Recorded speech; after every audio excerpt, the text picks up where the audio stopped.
All right. All right, now this is here.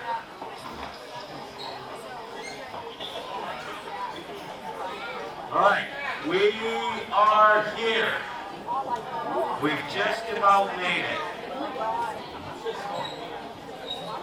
And we're heading for the last great day. Who here is ready to serve Messiah for 1,000 years? Okay, well, your job to help us get ready for it because we're not. All right. Don't go there. We are going to be just setting up. I think we're going to be bringing down some stuff to the shed down in group camp. And we can have a bit of testimony, a bit of praise, things like that. Good news is, after today, none of you have to deal with us working our way up here. However, you're very kind. But the good news is that we get a chance to have a little bit more of a Sukkot and actually talk to people a little bit more than we've been able to. So, because it does seem like, it's like Michael encouraged. We're a bit aloof. Yeah, and we're not being aloof. It's impossible to spend the time fellowshipping the way we want to, and that's actually the downside of this because we really can't. And every year it happens, and you think, man, I didn't get a chance to see such and such or talk to such and such, and you always have the best of intent.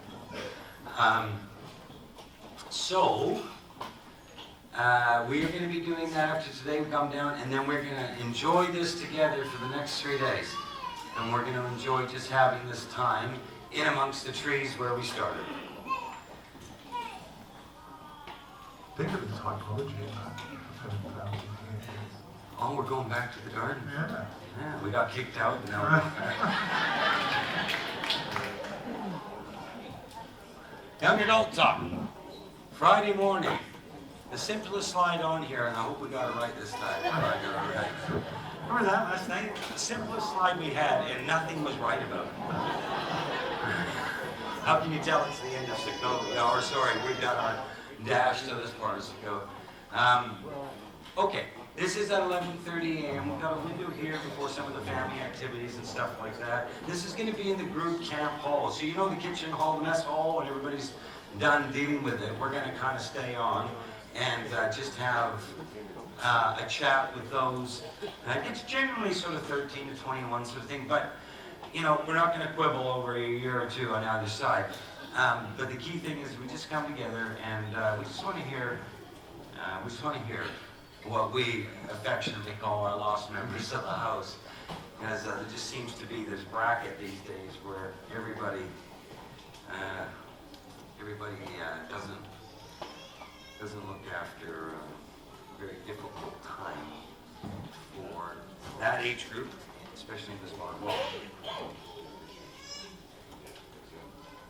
It says, please note, after we leave Sukkot, we will not be coming back for a formal River Branch meeting on the weekly Shabbat until November 9th. So just be aware of that. We take the following Shabbat off after we go, because even though we get to enjoy ourselves while we're serving it is spiritual rest for us. It's not physical rest. We'll collapse literally after this when time to get back, because ours won't even end for the next 2 or 3 days after that with meetings and things we got to do. And then we just get home and Michael and I really want to talk to each other about the next week. So we can't do Shabbat. And this is our last chance to say formal thank you to everyone, the prayers, the support, everything that's going on. It is an honor, isn't it, Michael? Thank you for the encouragement. Can I be turned down a bit? I'm really loud. Yeah. But yeah, thank you for the encouragement, everyone, as well. A lot of you have been coming up to us and showed your appreciation, and we don't do it for that, but it's nice to have the encouragement. We do take it to heart. So thank you. Yeah, and I know there's a lot of people that it's humbling, because it's just so humbling to serve in these environments from our perspective. There's no way we can possibly share it, but I can tell you just the integrity and the honesty of people just going, appreciation, the prayers, things like that. I tell you, we're dead in the water without your prayers. We are. We're gone. And so we must have a community that at least thinks about us a little bit in your prayers. So we want to thank you for that. It does mean a lot. Okay. So moving forward together, the first shall be last and the last shall be first. Everyone knows what that is? Right, step aside, Michael. Okay? First shall be last and last shall be first. Anyway. If he goes over this finish line first, like that, that makes me what?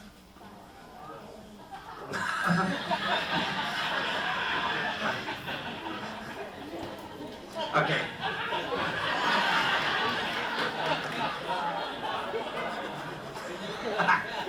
Everybody's pushing everybody now. Okay. All right, come here. Who? No, literally we're in a race. If he goes over that finish line and I'm still here, what am I? A loser.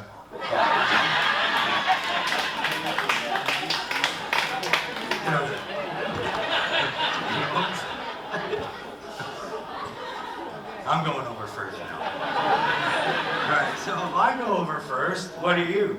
A loser. All right, the first shall be last and the last shall be first. It literally is this. We're going over together. You see, that's what you're actually reading. And that's for all of us, right? It's not just those serving, Michael and I want, it's all of us. We're actually, the bride's going to cross together. We're not going to leave somebody behind, and we're not letting somebody run ahead. We're actually moving forward together. This is what he's doing. The first shall be last, and the last shall be first. In other words, it's an impossible statement. Right? Do you see what I mean? Unless you're crossing together. The threshold. He's going to bring his bride across together. Do you see what's happening? Isn't that neat? Have our predecessors inherited the inheritance before us? Ah. First shall be last, and last shall be first. So we're moving forward together, or we're not. What's your choice? You want to do it on your own?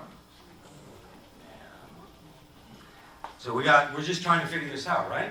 So that's what this is about, really, is to be encouraged now that we've gone through some of the sobering reminders of some things. We've got to look at the practical of this. But I want to show you something. The Father gave us a sign last night. Literally. Yeah. Yeah, now we're going to point something out to you. Because this wasn't rigged. There's a crescent moon here. Between these things. I'm going to take something else. Man, you can't make this stuff up. Sexual. Do you know what it means? You actually take this away. To follow. It's the Latin root, and this is where we get words like sequentially. Sequence, it follows. Okay, so let's keep walking this through. Where we get the word lodge, or the locate. It's a room, it's an enclosure. It's where we get the word lodge from, like a lodging, a dwelling. Or booth.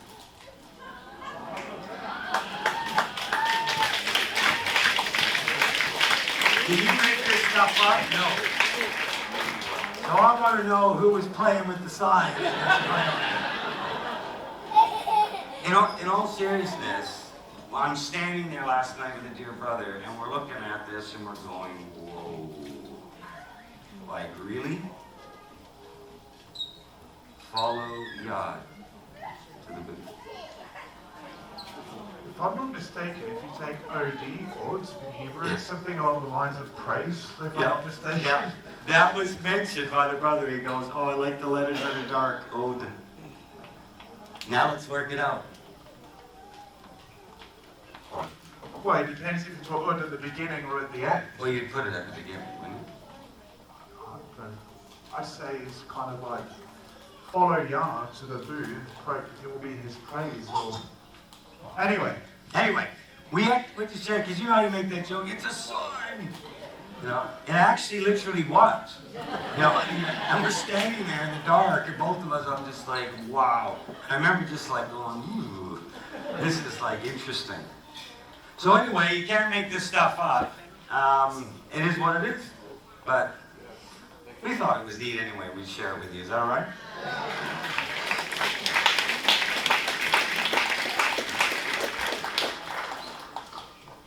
10 matters.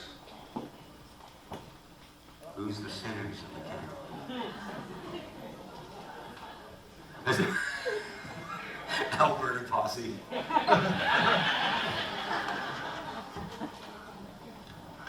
Oh, that's awesome. Don't worry, we found more. All right? We were just doing other things. All right? No. Lots of ways to miss the mark. How are we all doing with this? Because we're now going to be coming in fellowship, and you know what? That's not gone, has it? Is it on your heart yet? Or do we need to test it? We think it is. From our perspective, we're doing well, Israelites. Give yourselves a hand.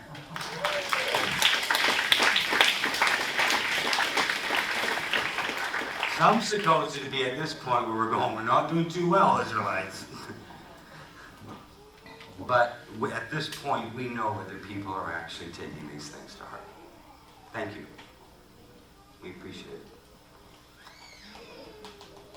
And I'm sure we all appreciate it because we all benefit when we take these matters seriously. So we are going to celebrate, we're going to praise and sing and testimony and all those sorts of things. Now, this way forward, we've got some practicalities, don't we, Michael? So, does your opinion matter? Apparently not. Yeah. Our opinion doesn't really matter. Doesn't mean it's not, doesn't mean we don't have one. Has anybody ever had an opinion and you find out maybe your opinion needed to be a little bit adjusted? Yeah.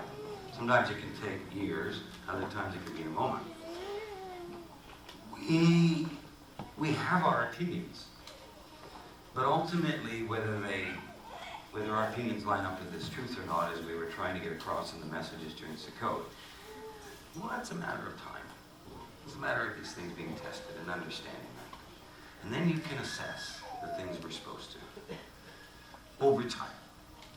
Snapshot in anybody's life, in a moment, in an instant, in a teaching, in a whatever, is not going to determine who that person is. We're going to talk about a bit more about this today.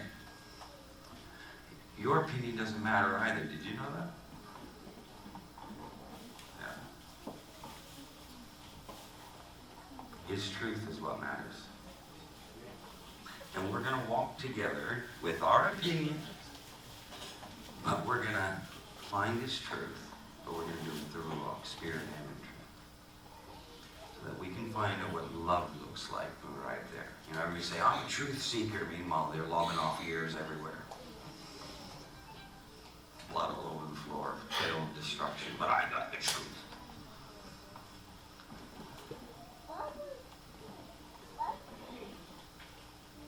Sukkot serving team, stand up.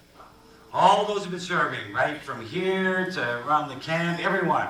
The camera, guy, you can stand up. You don't get off the hook. Everybody stand up. Okay, everyone.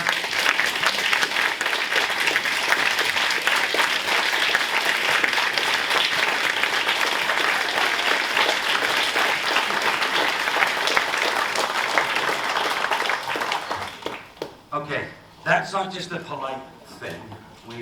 We have been in awe of the servitude that has gone on here, just by people and their hearts, and all the little parts and the sums coming together has really made Sukkot enjoyable. Has this been enjoyable for some? Yeah? Yeah, nice. Well, your master's using them. So it's Messiah, right? So we're going to praise Yeshua for this, but it's through them. Go love on them. I'm sure you've all said how much you've appreciated them. And if you haven't, you're going to get an opportunity to do so. They're making it possible for all of us. Thank you. What's going on here, Revelation? And I heard a loud voice in heaven saying, now the salvation and the power and the kingdom of our Elohim and the authority of his Messiah have come. For the accuser of our brothers has been thrown down, who accuses them day and night before our Elohim. Now, just ask yourself, what is the authority of Messiah? Or maybe who is the authority of Messiah? And they have conquered him by the blood of the Lamb and by the word of their testimony, for they love not their lives even unto death. Now, Curtis and I are of the opinion that the order of this statement in verse 11 matters a lot. Notice it's not the word of their testimony and then his blood. First his blood, which actually allows us to have a testimony.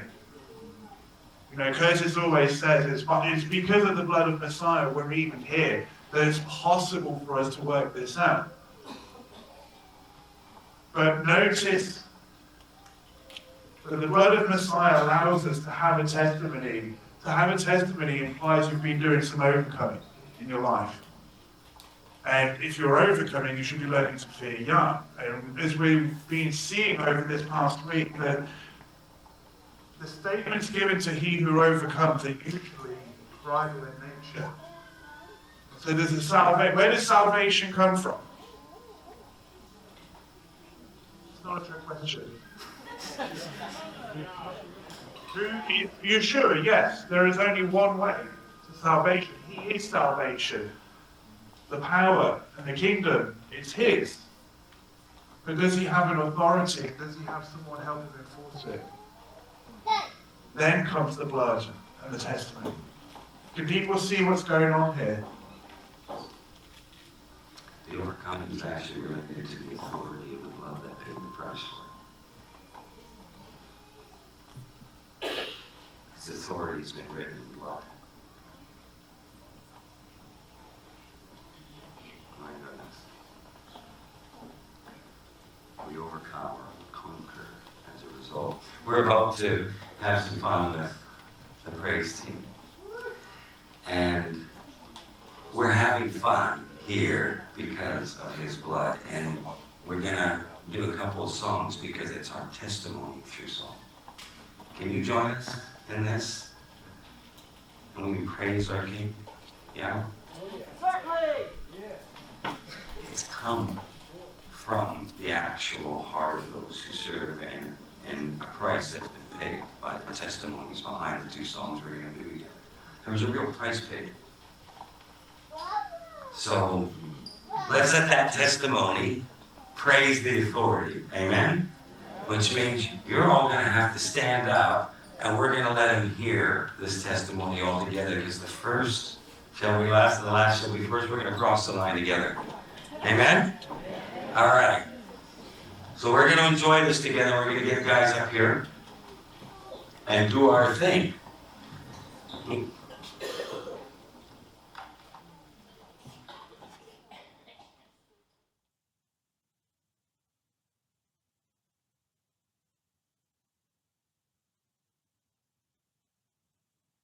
Did everyone hear us? Okay. What a beautiful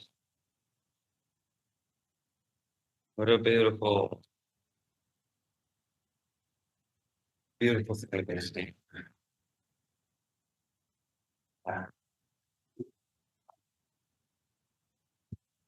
Okay.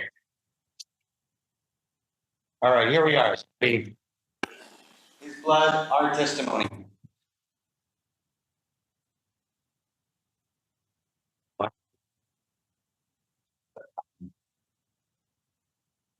Okay, so we're moving on together. It's an encouraging thing because they're going to have a shower. They're going to hot. Anybody think that lasted almost 2,000 years, perhaps maybe like wins and wisdom? You know, there's people on these movements trying to throw this up now, and the next thing you know, the blood's falling. Not even knowing the only reason why they have a chance to deny the blood that they bought is because the very thing you're throwing away even allows them the conversation in the first place. Right.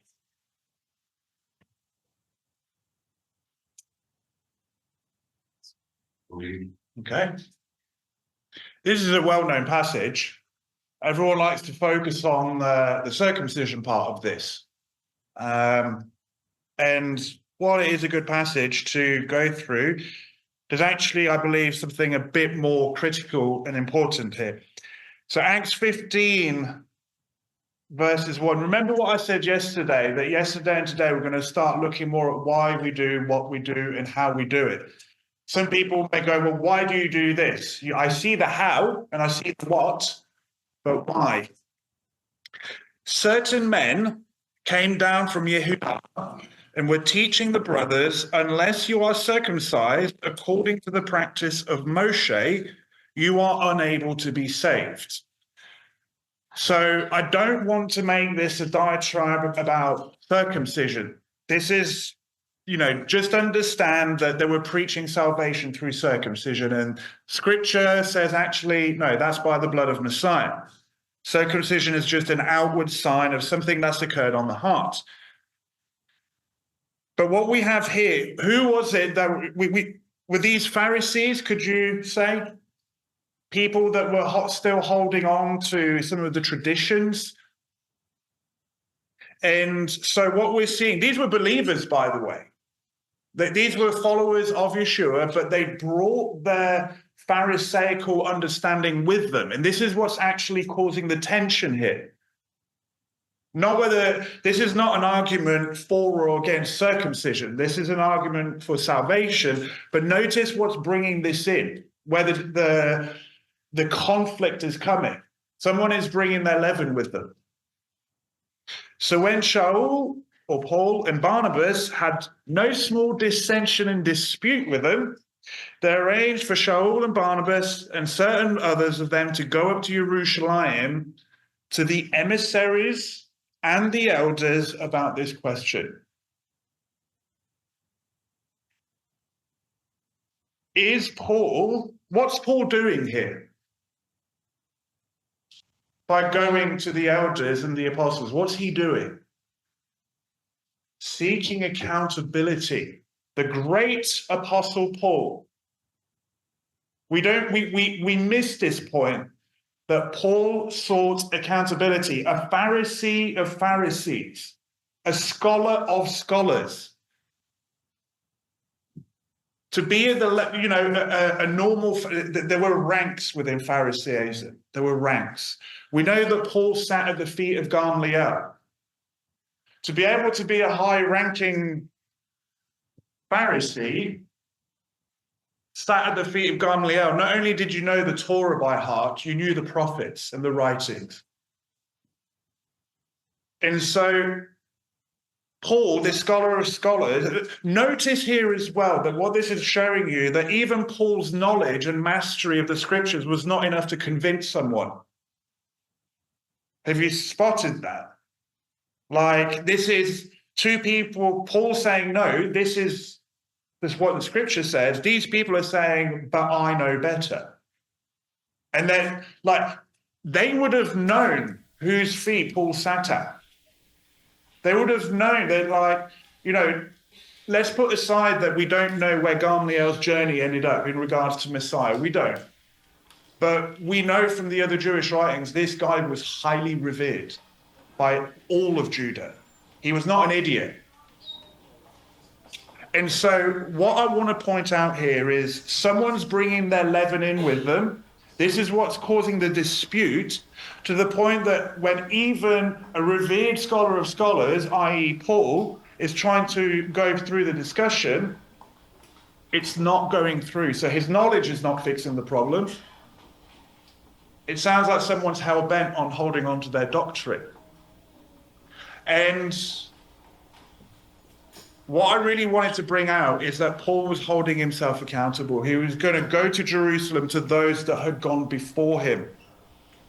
And we're not going to read the whole passage, but you see that as you go through verses 7 and onwards, Peter stands up and gives testimony. He gives testimony of, he's holding some of them to account. And then as a result of this, Yaakov, or James, gives the ruling, let's send this letter to the nations. And what's really interesting is that Peter's looking at the physical fruit that's going on in the assembly and saying, look at what we're seeing. And then Yaakov is coming in and showing this is the scriptural backing behind what we're seeing. And the ruling is given. But everyone misses. Paul made himself accountable. And it was leaven that caused this whole dispute in the first place. It was leaven. And Paul's knowledge did not fix the issue. This is why when people say, Michael, what's the verse I can use to convince someone? It's like, you can't. Either their eyes are open or they're not. Either they've got cotton wool in their ears or they're hearing. And so, nothing new under the sun. If you go to the next slide, Curtis. But here's what's interesting about Acts 15. There's actually a parallel passage to it that most people miss. So when you look at Acts chapter 15, he's making himself accountable to the whole council, is he not? The Jerusalem council. In Galatians chapter 2, we get something very interesting because Paul mentions an event that is happened at the same time, but that's not written in Acts chapter 15. We get a deeper insight into what was going on.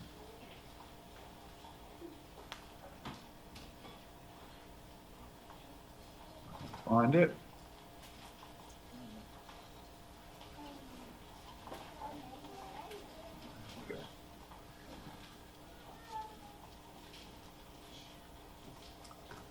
Then after 14 years, this is Paul speaking, I went up to Jerusalem with Barnabas and Titus, taking Titus along too. So now we're going to see that this is the Acts chapter 15 event when Paul goes to Jerusalem with Barnabas. But here we get the added detail. He's taking Titus along with him too.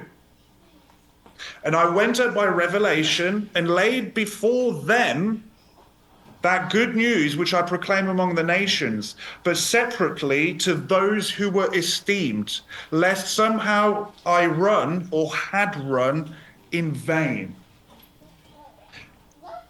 Those who were esteemed, Paul is speaking of the council. I don't have the time to go through, you can read at the end of chapter 1, it will tell you this. But who are those separately to those who were esteemed? If you drop down a few more verses, verse 6, but from those who were esteemed to be whatever, what they were, it makes no difference to me. Elohim shows no partiality, but on the contrary, he speaks about, verse 9, Yaakov, Kepha, Yochanan, who seem to be supports or pillars in the community. And so what's really interesting is when you put these two passages together, you have Paul going to the council to seek accountability on the issue of circumcision. But he goes to Peter, James, and John. Specifically, pulls them to one side, and he lays his message before them and holds his message to accountability, lest he was running or had run in vain. Everyone misses that bit. Not only is he holding himself accountable to those that have gone before him with issues going on within the body, he's holding his teachings to account. And remember that Paul is the guy that third heaven, whether in the body or spirit, he doesn't know. So he wasn't even using that as an excuse to not hold himself to account.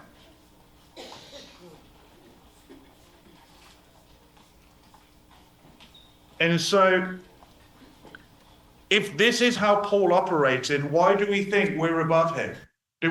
Again, scholar of scholars. Scholar of scholars. He wasn't putting his faith in his ability and in the supernatural revelations he'd had and the visions he'd had, even of the third heaven. He was going to those that had gone before him. Everyone misses this. And they go, well, I know better. Do you think that, maybe they refined his message a little bit? We don't know. We don't know. And so when I see people saying, oh yeah, I believe in the Bible, I believe in Yeshua, you know, I love his ways. It's like, really? If you can't hold yourself to account, you can't submit yourself one to another in the fear of Messiah, as Paul would write in another place, who do you really fear? Do you think that Paul feared Peter, James, and John? He wouldn't have gone to them if he didn't. And why would he have feared or respected them? Because of he who was working through them, Messiah. Paul knew that these people had been, that they were Yeshua's 2s and 3s, by the way. Have people noticed? Peter, James, and John? The whole Matthew 24, you know, the prophetic passage, it says that Yeshua opened up. The other Gospels tell you that was Peter, James, and John, and one of the other disciples. We know that these were those especially close to Yeshua. Maybe they knew his character. Maybe they'd walked with him long enough. Paul knew that. It's like, hang on, these guys, they knew him intimately. I'm going to go to them, despite my knowledge and visions of the third heaven. And unfortunately, this is not what we see in a lot of the body. People will think, oh, well, I've had a dream. I've had a vision. I'm the great so-and-so, therefore listen to me. That does not give weight. Go back to Deuteronomy 13, right? Because these people are sent in our midst to test us to see who we fear. And so this is why, one of the big reasons why, because of passages like this, why we do things the way we do. This is why Curtis and I bang on and on and on and on about discipleship, accountability, responsibility, consequence, team effort, let's work together. This is why we do it, because of passages like this, and we dare not put ourselves above those that have gone before us. As Curtis likes to say, we are only here because of the efforts of the apostles like Peter, James, John, Paul, and those that would follow. But human nature, being human nature, pride, nothing new under the sun, even there were people that wouldn't listen to these. You know, if you read 2nd or 3rd John, I think it's 3rd John, it says that one of the brothers who ran an assembly there actually prevented him and the other apostles from even going and showing up. They closed the door on them. I mean, think about that. You know better than the apostle who laid on Yeshua's bosom at the Last Supper. You know better than him. Really. And this is exactly the same attitude that we see, unfortunately, today in portions of the body. People are thinking they know better than those who Yah is working through. Paul was very humble, but he also made no apologies for what he did and his service. And he spent most of his letters saying, I know a thing or two, you should heed my advice. This is why the majority of Paul's letters are body dynamics. And we try our best to take those seriously because of the warnings he would give. Which leads over to you, brother.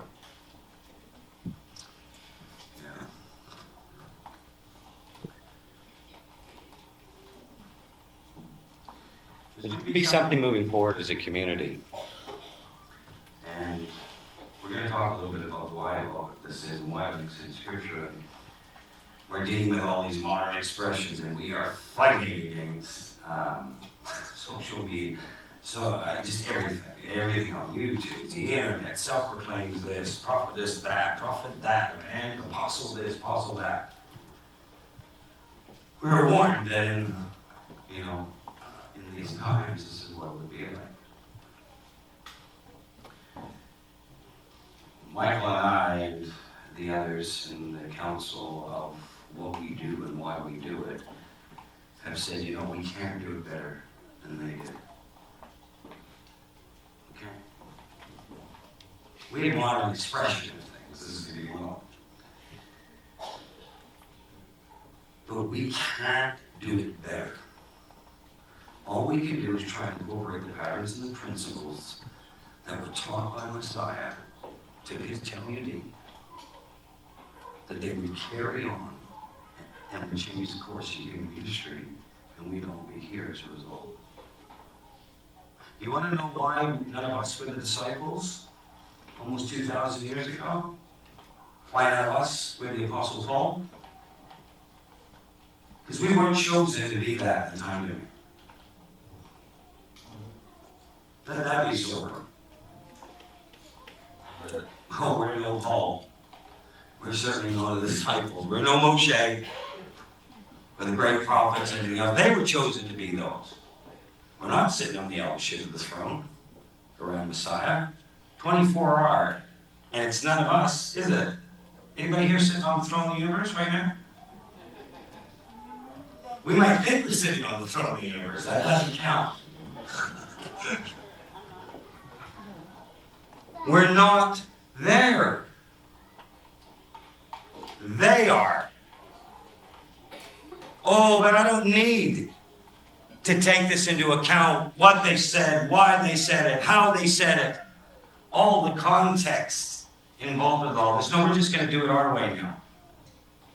How does it look? Especially in the last few hundred years, doing it our way looks. So we're going to do the best we can. Okay, fine. You know, we're in this modern age, and we got PowerPoints and all sorts of weirdness. And we get out and, okay, they used to have the drum and the shofar and the lyre and the harp and, and now it's guitar and electric drums. And, but it's all the same thing in the sense of praise. What did that praise? What really mattered to him? Was it really coming from the heart? Was it really a conviction? Was it really standing for his truth? What were the pattern and principles, the ancient pattern and principles? So this is just a modern expression. Approved. What does that mean? Approved. Oh, the mighty river branches approved you. No. But we have to have some way to say that as this community continues to grow, in this modern context. I'll give you another example. You notice we don't do social media in River Branch? You know the fruit that's coming out of social media right now? Because we can't handle it. No, Facebook is doing it to me all on its own honest. Really? I didn't search around and drink from 3,000 fountains this last year because YouTube made me.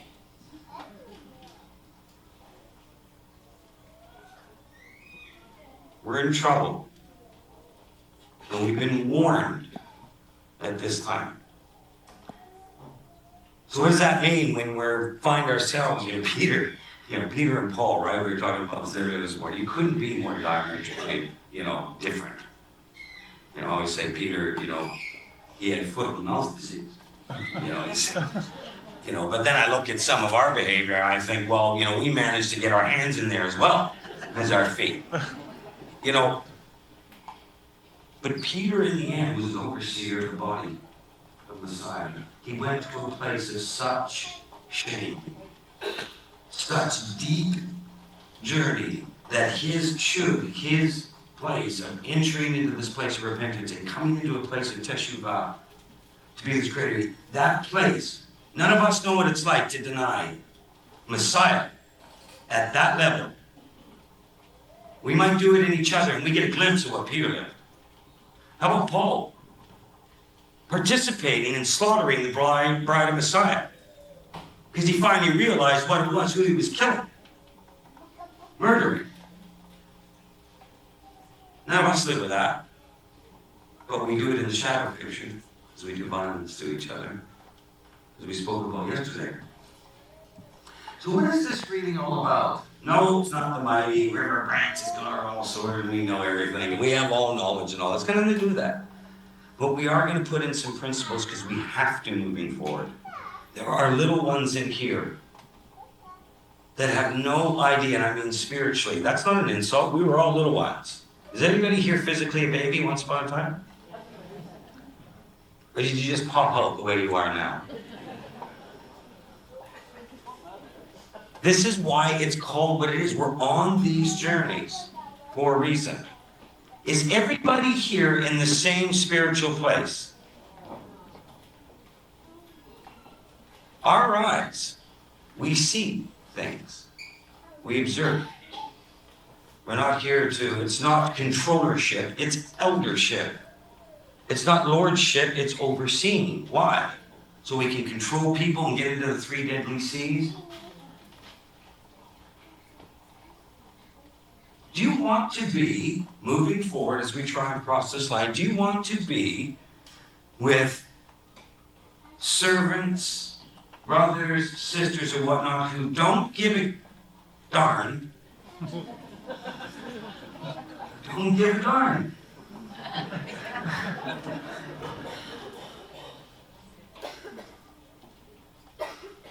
That what happened almost 2,000 years ago actually nurtured, tilled, the ground tilled by Messiah himself. Doesn't matter. We comfortable with that? Do we have the right to reinvent this? We might have a modern expression, but can we reinvent the pattern and the principles? Should we? Because the scripture clearly says, right? He's different yesterday, today, and tomorrow. Is that what it says? So what's going on? What have we done? Why do we think we have the right to do this? Because we get to play with fancy gadgets, and those stupid apostles, they didn't have what we had. They didn't need it. These guys could go through Torah at a level that would blow your minds, these so-called fishermen that weren't good enough for the religious establishment. I'll tell you, I promise you, I absolutely promise you, if we could go back 2,000 years ago and just walk with these disciples, these so-called fishermen that knew nothing, it would astound you, their command of the Torah. But they weren't good enough for the religious system. Okay, so we're not good enough for the religious system. Almost 2,000 years later, I'm kind of becoming glad about that. Because the religious system's not in good shape, is it? So why are we allowing this amongst our midst? What do we do because we can't and don't want to stop those who wish to serve, who want to serve, who have the best of intent to serve, but maybe they're not ready to? How do we deal with that? Parents, you know what it's like when your child wants to do something? And you say no, and they go, thank you, Mom, thank you, Dad. Now what happens? Parents, when your children want to play with the other children, and there's some other children that you go, you see that one there, you're not allowed to go and play with him. Has anyone ever done that? Why? You see something. Do you hate that other child? No. But you love your child as well. And so, again, I bring this to the spiritual typology. There's a lot of fountains out there. There is a lot of fountains out there, and people come to us all the time. Can you look at this, and can you look at it? We actually don't have that capacity. We don't. What we've been called to is to walk with those that we do serve into. And then those people go and walk with those that they've been called to serve to, and so it grows like this. And as a result of that, you start to get a network of people you trust. And I think this is more what this is about. This is not about whatever ministry or servitude that we may have been called to or think we have. But has anybody ever done in their life where you thought, this is what I'm supposed to do, and then you found out once you started doing it, maybe I wasn't ready? No. This is very reflective. However, that didn't change the intent. It doesn't change the intent that you may be called to do it. So how do we oversee that? Well, we play Messiah. You can do this. You can't do that. You're worthy of this. You're worthy of that. We can get into that game. We're not going to play it. It's inflated. Not going to do it. Lots of people make lots of claims. I have the gift of this. I see this. I know this. Okay? What are we going to do with that when hundreds are coming at you saying that? Would you like that job? Why am I not worthy? Well, you are worthy by his blood. What am I making an assessment or a judgment on? What's the only thing we can? The principles taught by Messiah that got us here. Who are you, really? Approved what? Approved the ministry. We all got a chance to grow and learn along the way as we serve. Man, if we've got to be perfect before we're served, no one's serving anything. We may not always agree with how people do and do things. What's our choice? We either control it like Nicolaitan was forced to, or we take the pattern and principles of Messiah. What we're seeing in these ancient principles was they looked, now we're not looking at our modern day politics this way, we've forgotten somehow, that this is what they were looking to identify. Character. We will all make mistakes. We will make mistakes in serving. We might even make mistakes in thinking that we heard from, Elohim or not. Well, the devil attacked me or didn't. We're not here to assess those who want to get in and help everyone finish the race at the detail level of all of these silly things dividing in claims that we can or cannot substantiate.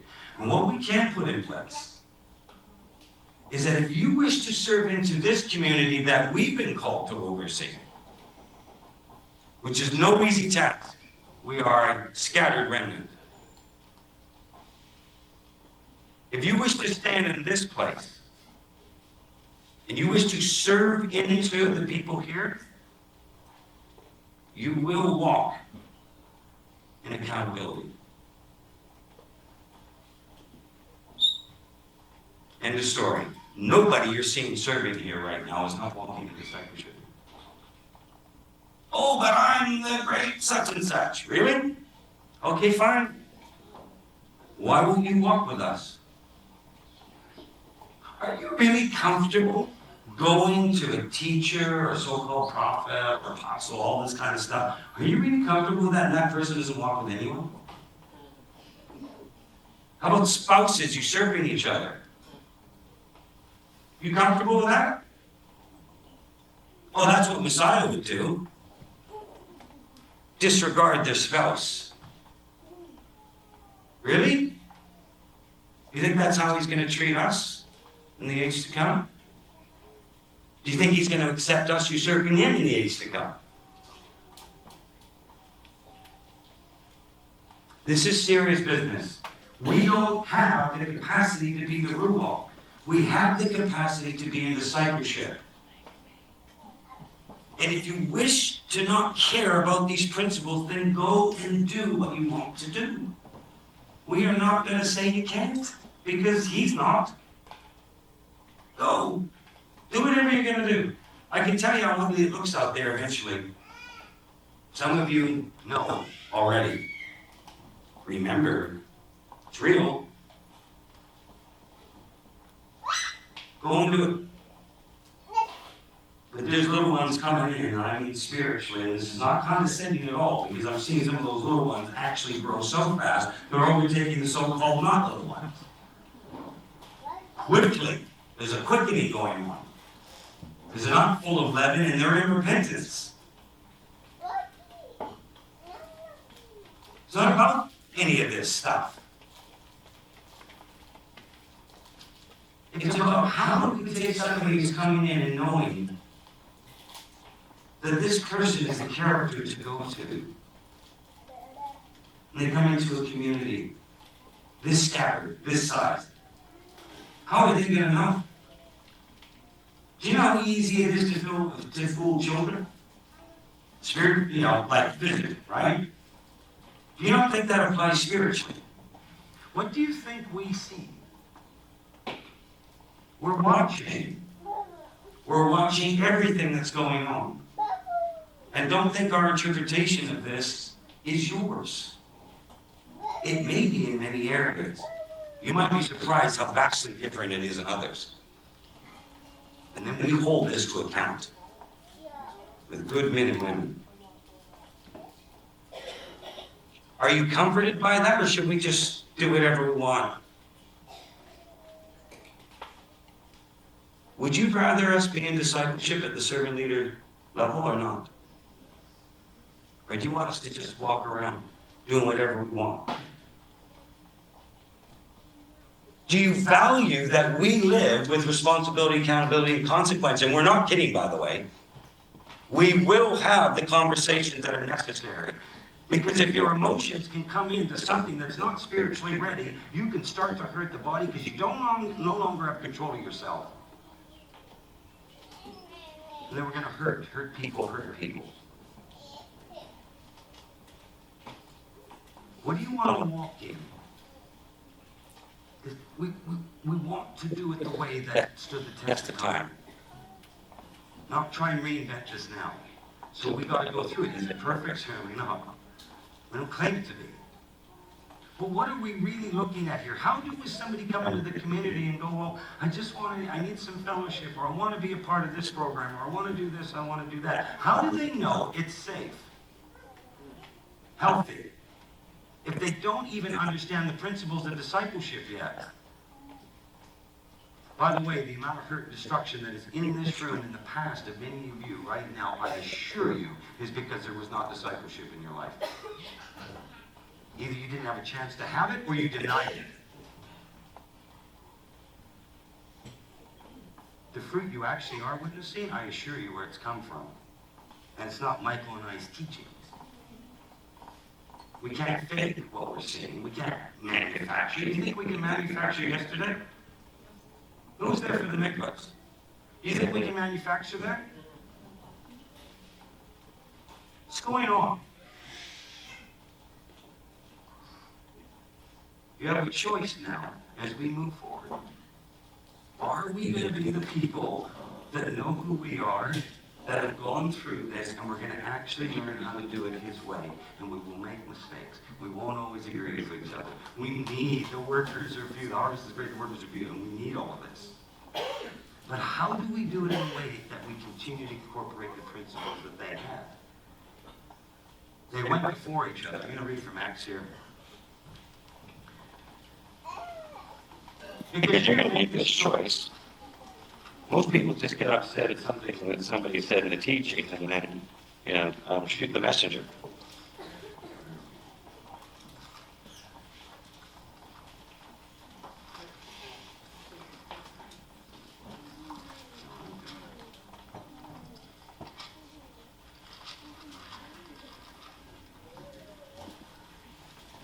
Okay. So, as we do this,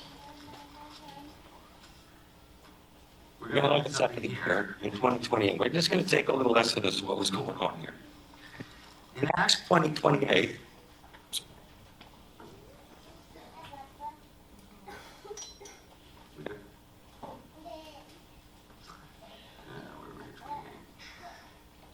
therefore, take heed yourselves and to all the flock, which the set-apart Spirit has made you overseers, to shepherd the assembly of Elohim, which He has purchased with His own blood. His own authority, not ours. For I know this, that after my departure, savage wolves, what a way to describe believers, savage wolves. It's believers. Savage wolves shall come in among you, not sparing the flock. Also from among yourselves men shall arise, speaking distorted teachings, to draw away taught ones or disciples after themselves. Oh, you don't need to listen to what else He's putting in your life. You need to listen to me. If everybody starts doing this, where are you going to go?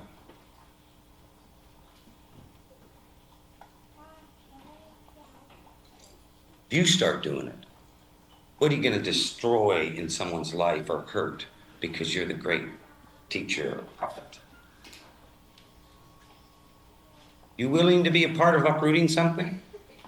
Who here wants to destroy what you've been enjoying all week and what you witnessed? Want to be the one that's counted that?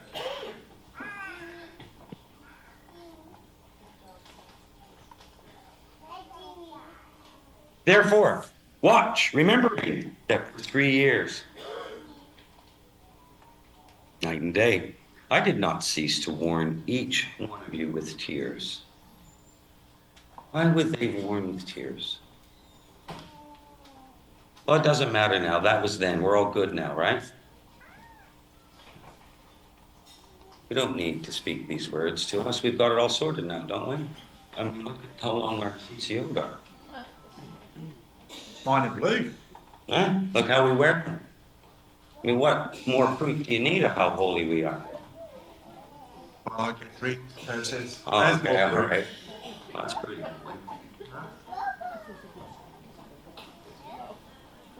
All right, then. What do you want me to do? Do you see what we're trying to get at? Why did Paul hold himself accountable? It wasn't his knowledge or his visions of the third heaven that made him who he was. It was not. The fact that those things happen, awesome. That's a nice little cherry on top. But it's not the foundation of his faith. And look, I'm just going to say it, and I know Curtis will concur, and those that do serve already within our community will know this. We have had wolves come in the past. Go figure. And sometimes we've had to give the left foot.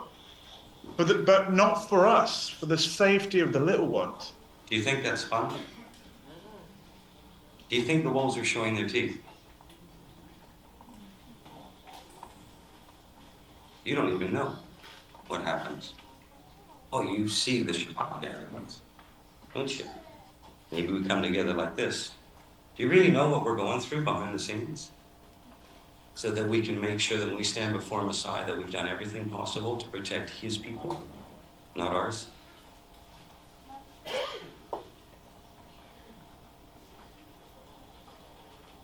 Well, I don't care. You upset me in the teaching. Okay.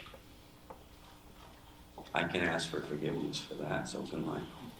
But we can't if you're busy running away again because of whatever offense we've taken about someone. If every time a spouse was trying to deal with their spouse and took offense and all they did was leave, what do you think's going to happen to that marriage couple? What happens when you put your spouse on a performance treadmill? You've got to tick all these boxes correctly or else. And then you end up trying to buy the other's love, so to speak, through your actions. What about trust, within brothers and sisters? Those that walk more intimately with Curtis and I, they know we don't put them on a performance treadmill. In fact, we know that they're guaranteed to disappoint us at some time and vice versa. We will disappoint them sometime. But love covers... But love does cover a multitude of transgression. What is it that Curtis looks for in me? Why do I respect Curtis? Why do those that walk... Guys in stables, why do you walk with the men you do? Why do you trust them? It goes back to this thing approved, what we mean. We're not saying, well done, Holy One. In Scripture, Paul says that divisions have to come among you so that the approved ones may be made manifest. If you look at the Greek for that, adokimos, it means tested by fire, like gold is put through fire, and it tests the purity of it. And how do you know, why would you walk with someone? Not because we're going to make mistakes, we're going to transgress, but we can show character. Fire will test character out. It will, but here's the thing, you can know someone's character without them going through huge crushing as well. Swap them. And if we looked at politics again this way, instead of Republican, Democrat, Liberal, Conservative, what if we were actually voting on the character of someone? We would actually give leadership that would bless this nation back in where it should be in any nation, period, the world that's crumbling and collapsing. Why do we no longer care about character? No, it's just what you can give me. Itch my ears, give me money, everything else. Are we actually voting on character right now? We're about to come up with a very big election in the U.S. Is the U.S. voting on the character of these people? Scary. Look what's happening to the House as a result. You can work through anything, your opinions, your claims, if you get into discipleship. Do you know the River Village? What we're doing here, when you see those ministries there, do you think they're just there because it's a good idea? Do you know we have people all the time come to us and go, oh, I've got this great idea, you need to put me on the village. Do you think they're on there because we agree with every point of doctrine with them? I can tell you, every single one of those ministries, just minor things. We're not talking the biggies here. There's two foundation stones we will not argue, the blood and his covenant, the Torah. That's inarguable, but, do we agree with how they go about everything? No, this is why we hold each other to account. Do we wish to control people to the level so that they must agree that you do my way or my way? Do we want to live in that? So how do we have to stop it? There's only one way we can do it. Do we see the character of Messiah? And the only way you're going to know that is you start walking with someone. Because I tell you, the length of their CTO, they're not going to tell you that. Nor will their knowledge, nor will their dreams, nor will their visions, all these things that are subjective to them. If we value what we have had in this past week, if we really do, how it happened was not the teaching. It's not the branding. It's not the quality of the praise or lack thereof when I'm drunk. It's not all those sorts of things. It's the principles of Messiah that we actually believe. And whether you know it or not, this is not happening because of skills and knowledge. What we're enjoying has come about because of discipleship. You have to know we're telling you the truth. You might appreciate, many of you do, the teachings and things like that. And honestly, it's wonderful and it's humbling. And I'm glad, we're glad that we've been able to be vessels of the things that teachings have blessed you. That's not why we're enjoying the fruit of what we're going through right now. We're enjoying a lot of fruit together. And it's not because of just the teaching. Yeah, did they play your part? But it's not because of that. This is not a cult of personality. It's not we know this and we're this brand and everyone's going to agree. The River Village, what you see there, is literally connected to discipleship. We can't say we agree with everything in there, but we know the character because that what's around those ministries and the discipleship. Anybody here appreciate what 144 is doing? Yeah. That was born out of discipleship. Wasn't born out of a good idea. It's still in discipleship. And if it chooses not to be, it will not be a part of the River Village. We won't play with the principles that are not ours to play with. It's not our house. Does everybody here understand? This is not our house. Whose house is it? Yes. And we're going to get this. I remember when my mom said to me, that reminds me when I came home too drunk when I was 14 years old. But that took 2 hours following me back to the house. Full of vomit. This ain't good, right? And my brother answered the door, unable to discern what was going on. He thought I would have been beaten out of her. He could not discern what he was saying. So he yelled, "Mom, Curtis is hurt." And I lied there going, "Idiot. I just need to get house." My steps wanted in the house, my mom comes around the corner. Her son was a little bit better than mine. Takes one look and goes, "He's drunk." And walks in there, and I'm looking at him. I can't speak to him. I'm just looking at him, I'm going to follow you. I'm just like, I just feel weird. Well, next morning, I wake up, it probably was in the morning. I don't know. And I'm not looking so good, not smelling so good, nothing's good. I'm not feeling good, everything else has never been wrong.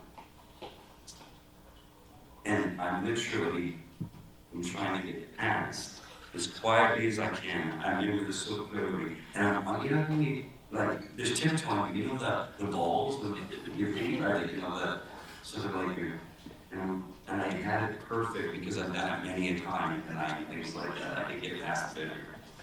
I'm reason I couldn't do this morning.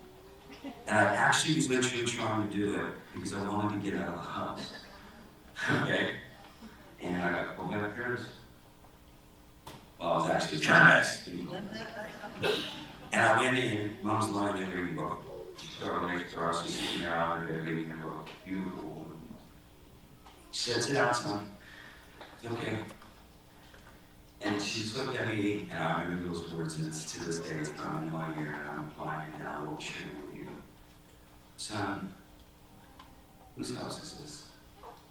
My first answer was, "Ours."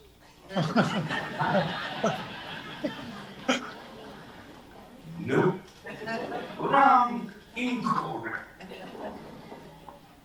After again, "Whose house is this?" And I looked at her and she was getting serious. Piercingly serious. No matter how beautiful and pretty she was, I'm telling you, I was freaking out at this point. And I said, "Yours?" She said, "Yes, it is. If you ever come like that again, you will no longer be living on this roof." And she was very serious. Let the government look after you. See how that goes for you.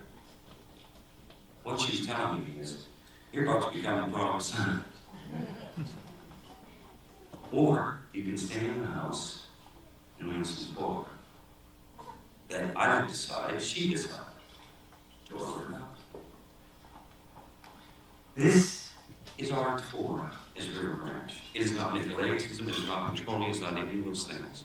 We're saying if you wish to serve us as an honorable and good thing, you will walk with the eldership. You will give enough respect to that. Because if you can't even respect coming to what he has made overseers, at least in this part, and go, "Hey, we'd like to do this and we want to represent River Branch." If you really think you're calling, you're this, you're that, what you know, what you think does not require the principles that are here, you are entitled to do that, but not here. But I'll tell you one thing, if we do get those principles, we need as many work as you can. Do you know how many people that we want to work with in our hearts to go, "Yes, get in the harvest"? What we're going to do is, wait, do you see the difference? And if we're going to do it his way, you're going to walk with accountability for what you're claiming to be responsible for, and there will be consequences that will be related to our character. Not our strongholds in the flesh, or how much we know, all these things. Who are you? Are you? Or do you wish to go and be actually nurtured spiritually from people who you don't know? Many of you can't know us. What you can know is that there are those around us who do. And believe me, if we go wonky, you're in safe hands. I'm not kidding. What if we go wonky? You may think we already are. But like, what if we seriously started to bring in destructive doctrines? Like, this is one. What do you think would happen to us? I assure you, there's men and women in this community that will have us up. like that? Do you feel worse or better for me having said that? Does it comfort your spirit, or do you not care? These are the principles that got us here. We take it seriously. We want as many in the harvest as possible, and we're going to help people get there, but we can't do it if they're not going to walk with us. If they're just too great for the ancient pattern principles given to us by our Messiah. Don't tell me how much you know. Show me. And don't mistake our kindness for weakness. This is war. This is business. And we've got to finish this race now. What I'm reading about, I take seriously, so does Michael. We're going to talk about it. And we take it seriously that actually it's going to come from within. So, I'm the transit. We're going to call up. Who's here in the stable? Okay. Should we call them in stages? The people can see the growth that's happened. DS1. Yeah. DS1, guys. Who's here from DS1? Come on. Now this is half of DS1. Just so you guys are aware. So this is where the discipleship journey began. Wherever. Now some of these guys lead stables. Now, if you're in any of these guys' stable, come forward.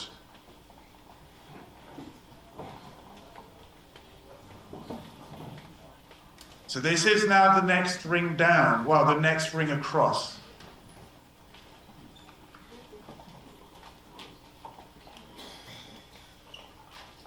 Now I know that some of these are servant leaders in of themselves.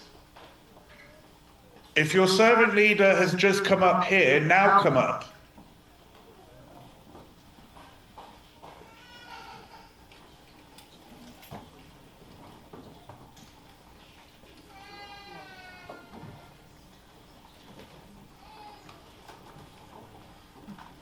I've spotted yet another servant leader in that midst. If you're in those stables, now come up. You guys should have been up on the first call. We need to talk about this. All right, everyone else come up. Do you see what I'm trying to get across? This is how it grew over the period of 6-7 years. This is why we're enjoying the fruit that we're enjoying. Now, I'm sure these guys won't take it personally when I say this, but there's guys up here right now that if they were to ask to serve, the answer would be no, because they're not ready. But that doesn't mean that one day they won't be. In fact, there's been people in this group right now that have come to me and they weren't even ready for discipleship, let alone to serve. But they pushed through, they went on their journey, and then they got into discipleship. And it wasn't perfect, because we're not perfect. And then lo and behold, they become fit to serve. Now, all of the servant leaders here who serve as stable leaders, put your hand up. Have you made mistakes and needed reproof? Do you see that? Did we kick you out because you made mistakes? Or had a different opinion? Oh, so you weren't all forced to agree with the mighty Curtis and Michael said? You weren't involved. Gee whiz. But how is this happening? That's a beautiful statement. We weren't involved. It's got to the place we don't have to be. We don't want to be involved in everything. We've got lives. By the way, what you're looking at is guarding the wall, is standing on the wall, protecting all of us. You're looking at it. All of these men right here are protecting, are being used by Elohim. I know it's because they're all getting paid for it. Right? I mean, these guys have nothing better to do than to be lashed, during the week trying to love a brother. Or they get the secret teachings that we normally charge for. They get them at a reduced discount price, right? Yeah, they get the special subscription. Yeah, they get the special subscription, all right. Doesn't look too fun sometimes. But I'll tell you something, as imperfect as this all is, you are looking at the ancient principles of almost 2,000 years given by our Messiah. Is this starting to hit you? This is not a joke. This principle got us here, and you know what? The book ends. This principle is going to finish the race. For those who care. Because I read, we have a Messiah that doesn't change. And even though we might be in a place where we're not perfect and we have modern expressions and we're trying to figure it out this way, make no mistake. This is not based on our clever thinking. It's based on repentance. As imperfect as we are, and despite us, he is truly blessing it. Not because of us, in spite of us, and it gives him the true glory. Then we get to enjoy the things we're starting to appreciate. Now, believe me, there's a lot of good things happening here with the women too. Don't worry. Because a lot of these men aren't up here without that stuff happening. And they know it too. But now go back to the approved thing. Tested. Knowing the character. Let's say Joe Bloggs or Jane Doe from in the crowd here says, I would like to serve. I can guarantee you that I can figure out a chain through this lot here to be able to know what your character is. Guarantee it. Oh, so I know so-and-so. Well, does one of these guys know, and do they know, and do they know? But I don't walk intimately with all these guys. But there are enough that I walk intimately with, and they have those that they walk, and so forth and so forth. This is how the nature of it protects. If there's monkey business going on, believe me, we'll be able to trace it back at the root because of this. What is it that you think we don't hear eventually as you go, by the way, we're just at a Sukkot gathering here. This is not the world. You're getting a representation of something. Do you think that we get some insight and some line of sight that's not just based on some spiritual claim? Oh, I'm a great prophet, I see. Let's get into our Harry Potter spirituality. Oh, we got eyes and ears, all right. They're all standing here as an example before us. The protector design that has stood up and said, you know what?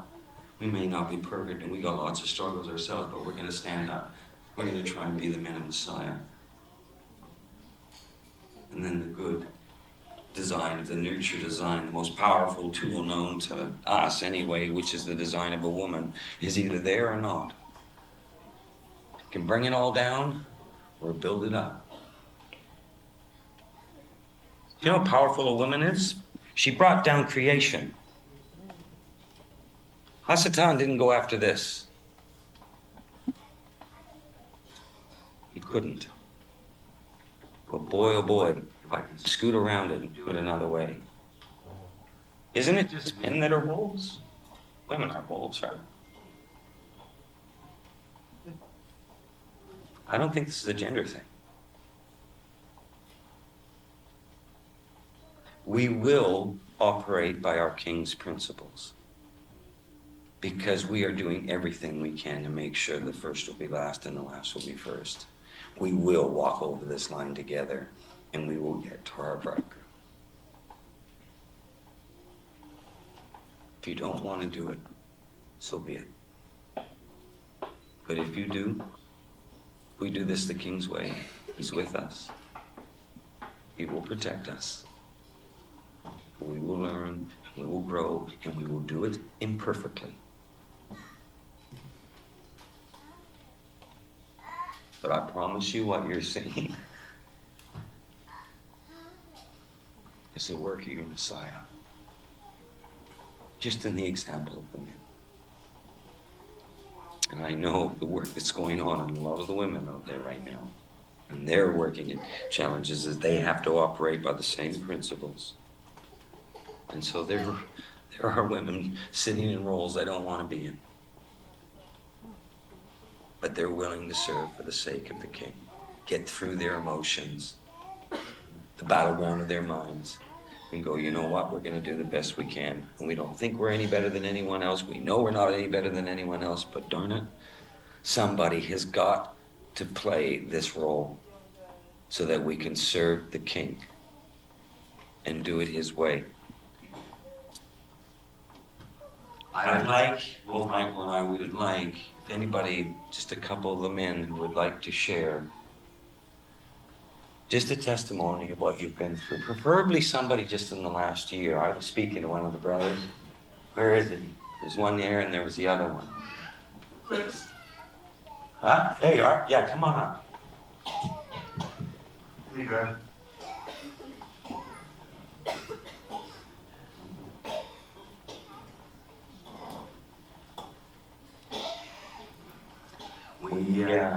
We're going to just allow a little bit of testimony, and then we're going to get some of the lay that are serving in this community, if they wish, because most of them don't want to, but somebody will be able to come up and to understand. You know, it's really hard to put this into words. And I was talking to these guys last night and telling them, Curtis was here in Tulsa back in March, and on the Saturday they did a deal about the stables. Had a lot of guys that was there giving a testimony, and I don't mean this wrongly, but their words didn't give justice to what this means. And I think all these guys will probably agree with me. We can't put it in words about what this actually means. You know, it is a walk. And it's hard to describe that walk, but we just do it together. And that's the thing that's just incredible about this.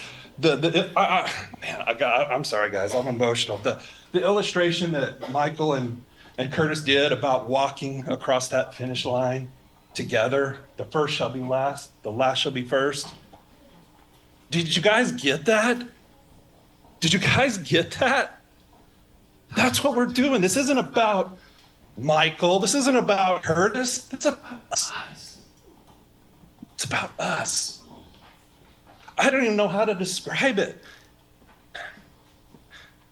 But this is important. This is what we do. You know, what is life? It's trials. It's tribulation. That's what we do. You know, we go through the crushing. But when you do it alone, you know what? You're going to fail. You're going to fail. But when you're locked arm in arms with your brothers and you stumble, you fall, guess what? Ain't going nowhere, but keep on going because they're going to drag you forward. They're going to keep you going forward.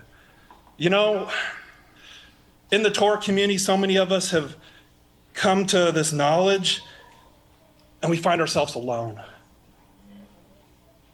Well, that ain't going to happen anymore. If you guys see what this is all about, this is what this is all about. And man, together, arm in arm, we'll continue on. Yeah.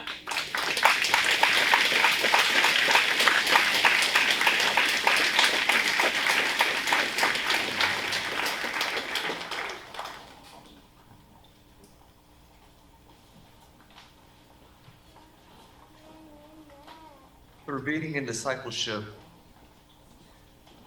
I've taken lashes brothers in love, and they've made me a better man, a better husband to my wife, and I've given lashes in love for the same reasons, to help my brothers be better men and be better husbands.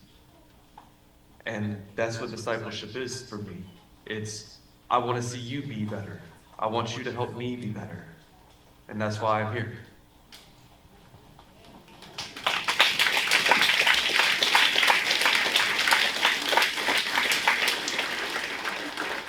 Here's the thing. it's all good for us to be able to say that, but does the truth agree as well? And what I mean by that is the wives.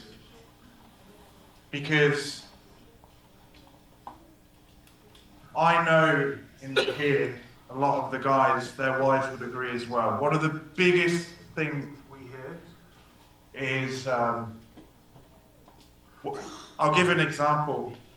There'll be guys sometimes that say, oh, I don't know, I'm just too tired. The wife will go, you're going. But why would she do that?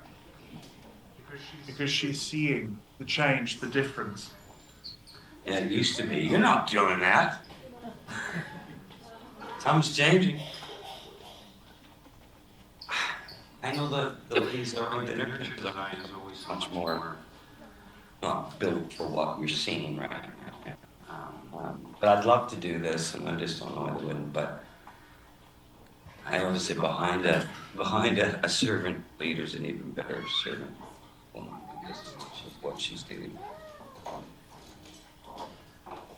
I think what we're seeing is a shadow picture of Messiah, and he's looking for someone that's going to stand with him, sit with him, to raise the eternal family in the age that's coming. And he's selecting it on his principles, and we're seeing a shadow picture of this.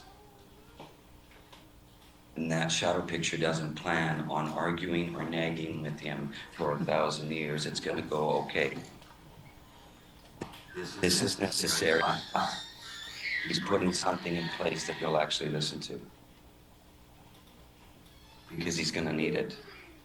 Because sometimes the men on these stage who are married and have a bride, you know that every now and then you need it. I need you to look at it like this.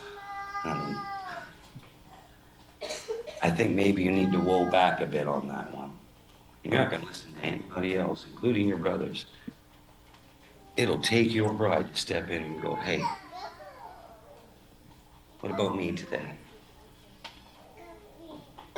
What about this? What about that? And a voice that is an authority that is based on love. I think it's the most powerful authority now. It's love. It's been in the church. It's what this looks like. We're just getting a glimpse and we're starting to figure it out. I was going to call up the wives and they're standing in here, but they'll all be going, no way. But we want to acknowledge you. Because you know who you are and what you deal with and the support you would have to give these men. Because we all don't have enough time these days, and now it appears that we're getting quickened. Seems like we can't get anything done, and it's like, well, you're going to give your husband a couple of hours to work with some men every week. But what I really want to appreciate is for the women eldership just to stand up for a second where you are. Because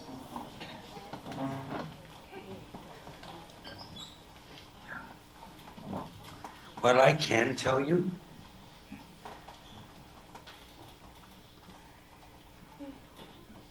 we do know their sacrifice. And it's not fun. Because everybody here has got to go through their own things too, right? Their own homes, their own issues. No? Can you stay standing, Monica? If you can. Only if you can.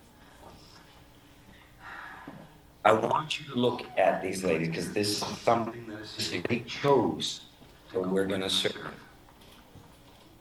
They have a line of sight that is stunning. God. A stunning line of sight. Perfect? No. Not perfect.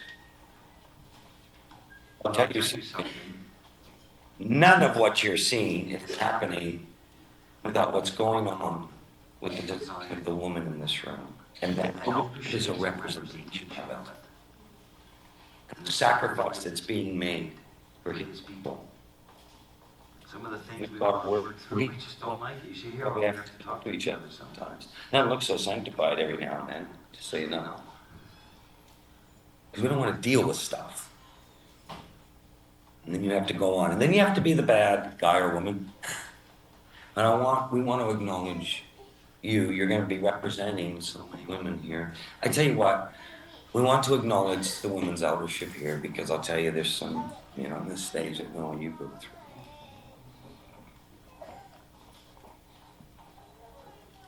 If you can't respect them in this community, if you can't cherish that they're willing to walk in this place, this is not a home for you. They're there standing beside us, and they're there standing beside the Messiah to make sure that we can cross the finish line together. It's not based on knowledge in and of itself, although there's a lot of knowledge with these women, that's for sure. It's not based on that. It's not based on how much they can say or what they claim or what visions or dreams they had last week. It is character that is tested over the years, and they keep serving and standing by us no matter what.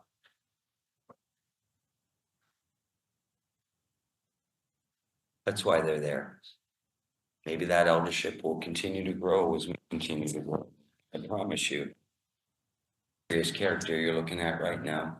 And whoever would come into the women's eldership in the future, you got big shoes to match.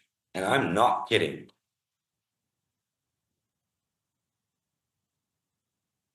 Any of you there that need to do an honorable thing to serve the body. Respect what the Father, no matter how imperfect we are. Can we just respect what you're seeing? Because you're now, the wives of many of the husbands standing here, you build. Yeah, I'm not going to call you out. Can you stand with these women elders? Who is a wife of a man that's up here right now? Can you please stand up?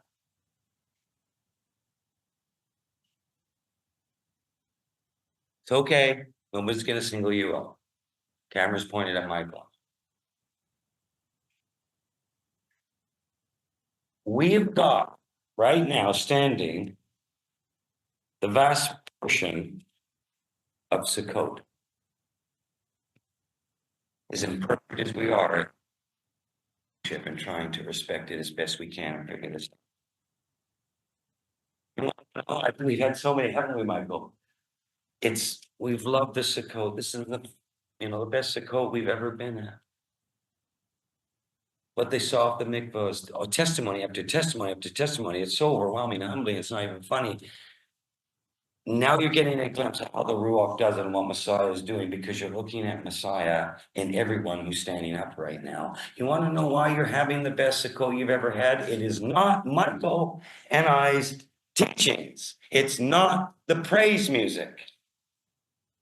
Look who's standing. Look around. It's Messiah.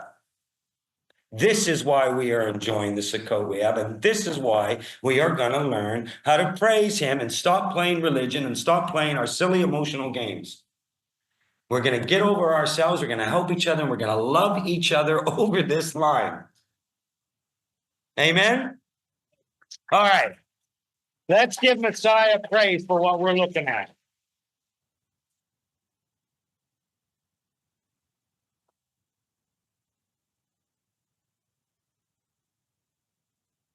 All right, gentlemen, you can go back to your seats. We're going to open this to Q&A. Thank you.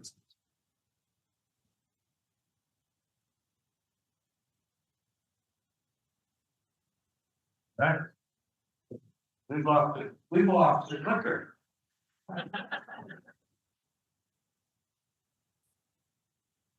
How do you move the clicker?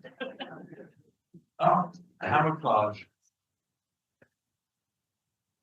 Okay.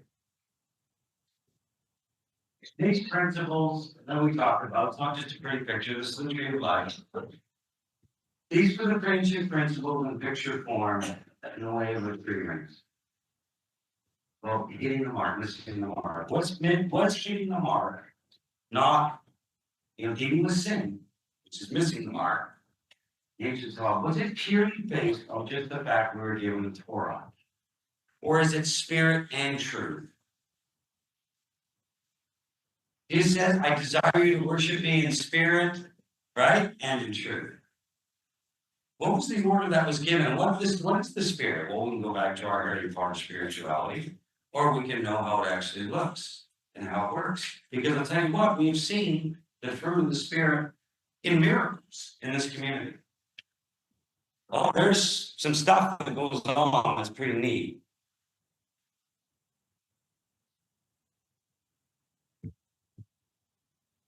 Tested by discipleship. What you just witnessed, do you want to move forward with something that's tested by the ancient principles of your Messiah?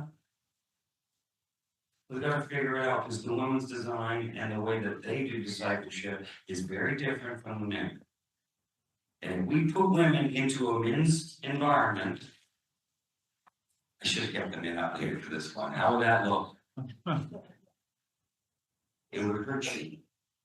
I promise you, the men deal with things in ways women wouldn't be speaking to each other ever again. We bash it up. We deal with things a certain way. We love each other in our design sort of way. We're designed for it.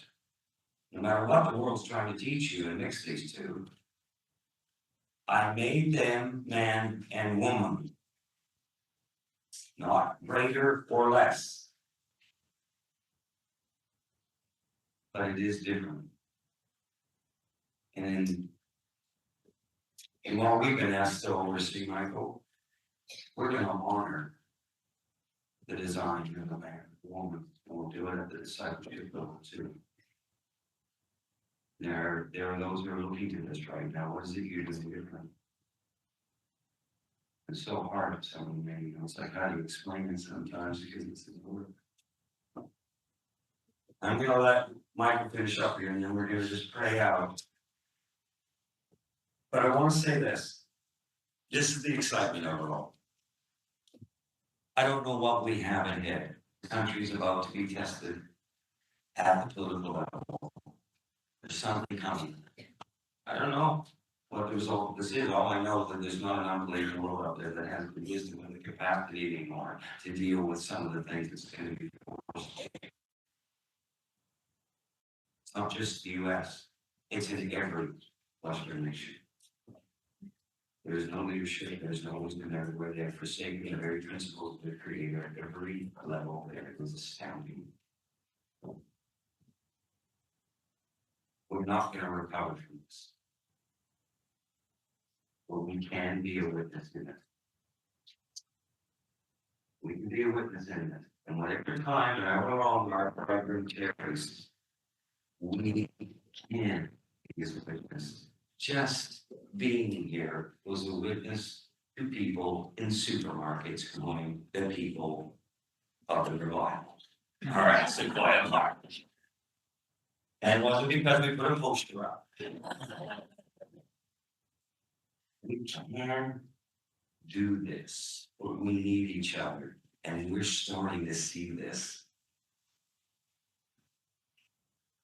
But our emotions, our pride, our so-called knowledge, our offense, our claims, or whatever it is gonna try to pull this apart. And it will be in the battleground of our minds. Well, so that stuff is real, just going on in your head. As Michael likes to say, all they're playing movies in there.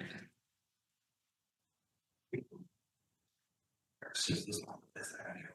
Is there really? Did you come to that? Did you ask?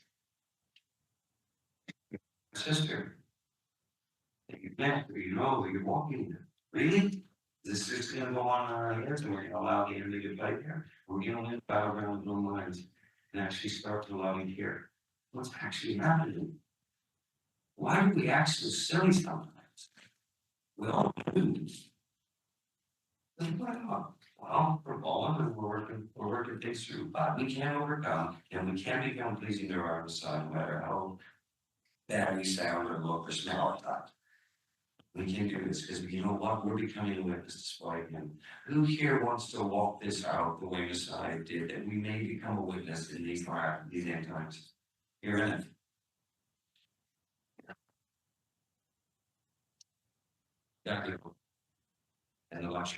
badly is coming to an end. If you wish to keep behaving badly, we don't have the ability anymore. We're heading for the Super Bowl. And we've got to get on the field now. He's selecting his team. And if you don't want to play, that's okay. Nobody's going to judge you, shame, and do all that sort of thing to you. It's not our job to. We don't even think it. We just want everybody to get on the field and play the Super Bowl. But apparently the workers are going to be few. Anyway, I want to encourage you. There's so much we are seeing, not just on the warning side, but so much on the fruit side. And why we've gone so far over this way was to remind you what you're enjoying, the fruit you're enjoying, not only came at a price, it's come through our Messiah. Is it perfect as we do it? And can we love and appreciate that he gave us this at this time? And can we value it?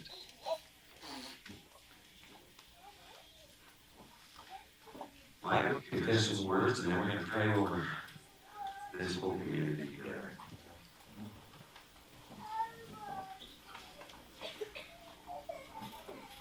I hope this comes across the right way. I'm pretty sure it will. I know a lot of you respect us a lot. I can see it. Not just from your words, but how you are. You know, whatever good you think may have come from Curtis, or I'm going to speak for myself now. Whatever good you think has come from me, whatever teachings you've enjoyed, whatever kindness or thing you've had from me, it wasn't me. It was a product of discipleship. People always, I get this comment often enough. How are you so wise beyond your years? I'm not. I'm in discipleship. Michael, how can you see the way you see? I couldn't. It's a product of discipleship. I still look at his line of sight in wonderment. But he's the donkey that's gone ahead in front of me. I'm not going to make apology for the wisdom, the line of sight, and things that I do have.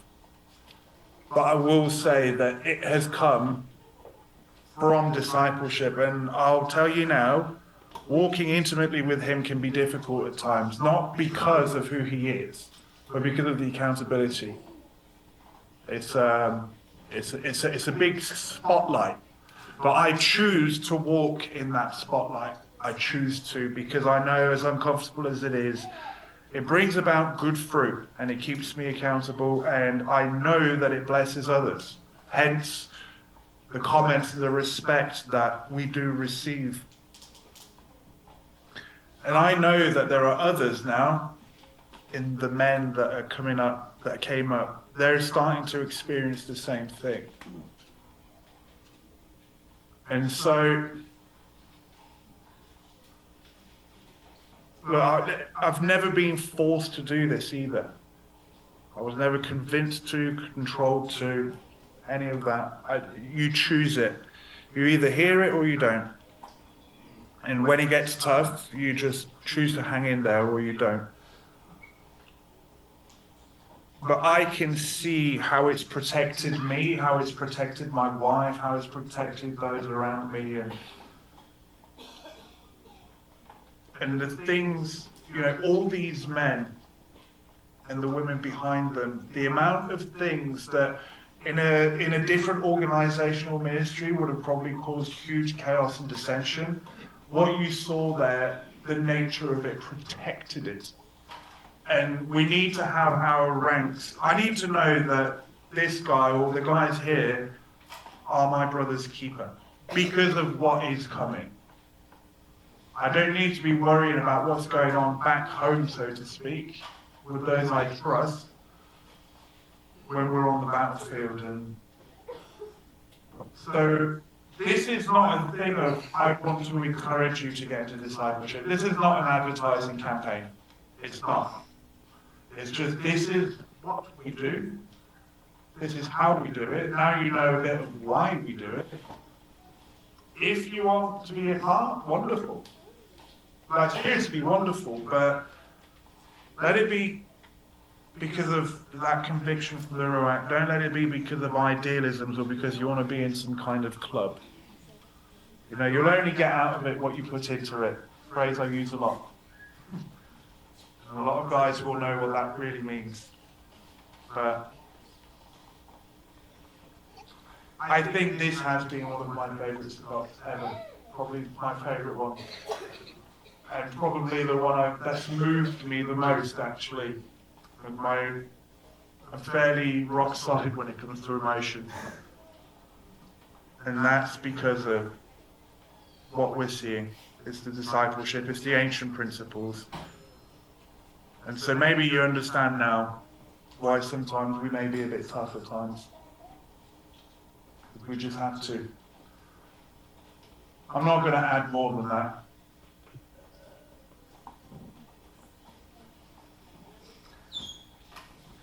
And the other thing that we want to say, ooh, is that on? Okay, there we go.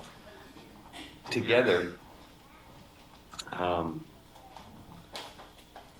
it's funny sometimes, Michael and I, why are you hanging out with, why are you listening to that Michael guy? Why are you listening to that Curtis guy? Or, you need to think about this when it comes to Michael's teaching, or you need to do this when it comes to Curtis, all this kind of stuff. Oh, you should see some of the stuff we get. And we think, who are you? You're telling me what I should be? You walk with this man for years. You've been in discipleship. You've seen the tears. You've seen the accountability. You've seen the frustration. You've seen the anger. You dare write an email and tell me about Michael? And think somehow, it's infuriating. This is how you live your spirituality. Oh, I've seen some teachings, and gee, you must be so stupid, if you're going to be with that guy. Or, Michael, I've seen these teachings, and, oh, no. Or, look, he's wearing that hat. How stupid can you be, Michael? Only Hasatan would wear a hat, Like, this is how children do things. And we have to receive this stuff. We don't have a weirdness folder for no reason. It's a real thing, the weirdness folder. And you know what? You know what's funny? We're not angry with those people. We are grieved this is the state of things. It would shock you if we read to you some of the things we got just this week. They're not here. They don't have a clue who we are. They don't have a clue who you are. They don't have a clue the price being paid. The women that are stepping up in this community and sacrificing their lives. The men that are willing to step in. No, none of that. No, they just happen to know because, Jesus came down and had a chat with them.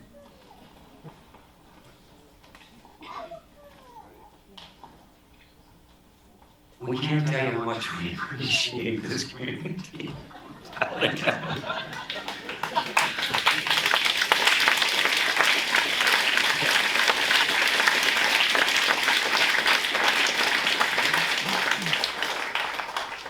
It's such an honor to serve. I don't think there's been a day that's gone by here where we're going, oh, praise God for this community, praise God for this community.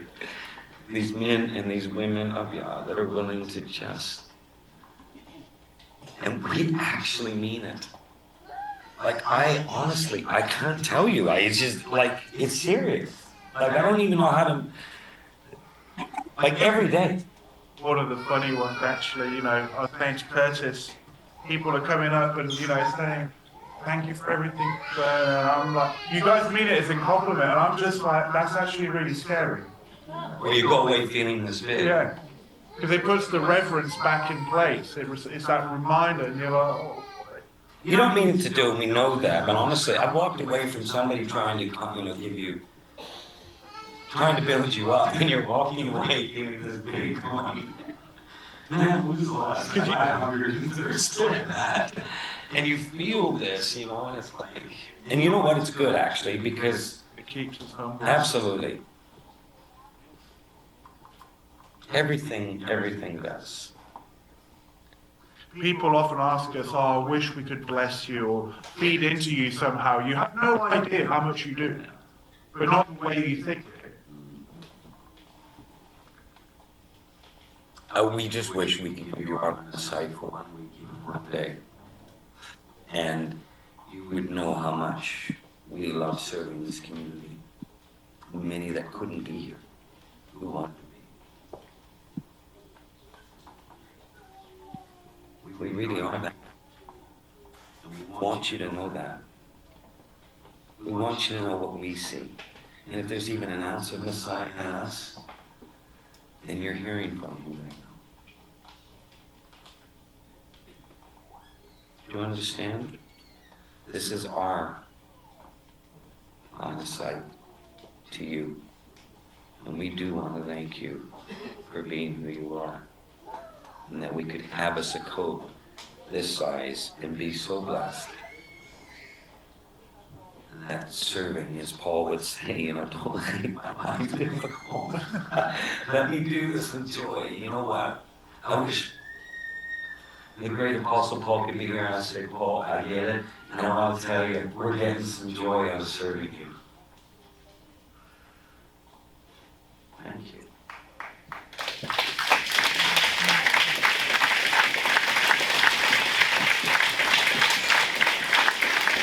We're going to finish that. Adrian up because kids, come up. We're going to finish up together down here and then we'll have a reset up downstairs. And we officially have to be done here in 20 minutes. So.